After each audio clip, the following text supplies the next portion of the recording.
So here, it might be a little bit tight to try to get in and around.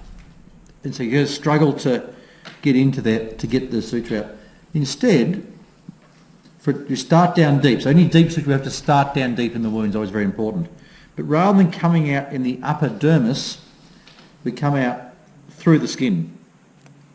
Okay? And there should be this bit of a feeling of a cringe inside you right now saying, no, Tony, that's completely wrong. You can't come out through the epidermis if you're doing a deep suture. That should be a little cringe feeling you're having.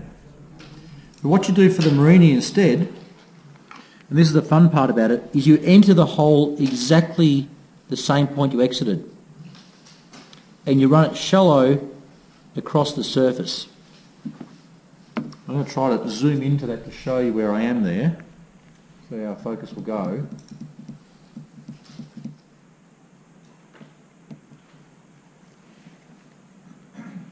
So I've started down deep, deep part there, and then I've come out through the epidermis there. I've re-entered exactly the same hole, and I've come out shallow. Okay? So as I pull this through,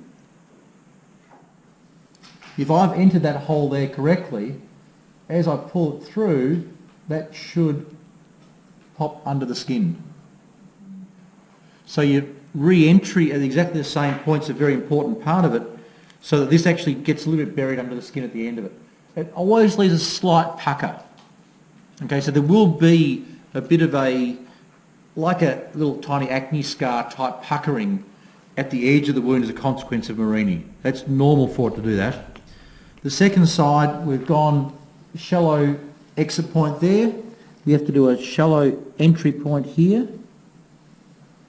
And it's horizontal across and back out through the epidermis again. That second cringe type feeling is happening where I'm doing a deep suture but I've come through the epidermis. I've got my short end over there, and so again re-entering exactly the same point and going down vertically and coming out deep in the skin there. You see I'm coming out deep. Means as I pull it through, so the magic of television, hopefully that's going to now go pop underneath.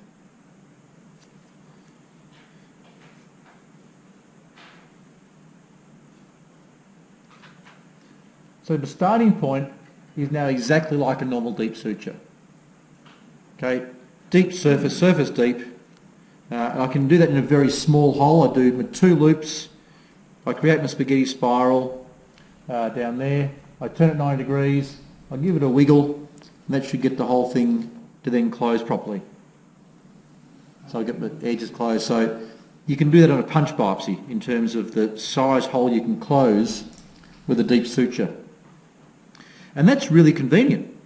If you've got someone who lives 2 hours away and you want to take a little punch biopsy to get some a diagnosis, rather than them returning 2 hours to get their stitch removed, they've got a dissolving suture. You give them a call and say, yep, results are all clear, I'll see you in 6 months, or yes, it is a melanoma, let's book in for surgery in 2 weeks as we need to, whatever else, and plan from there. So in terms of patient flow, patient management, closing up small holes or deep sutures saves them a visit for suture removal.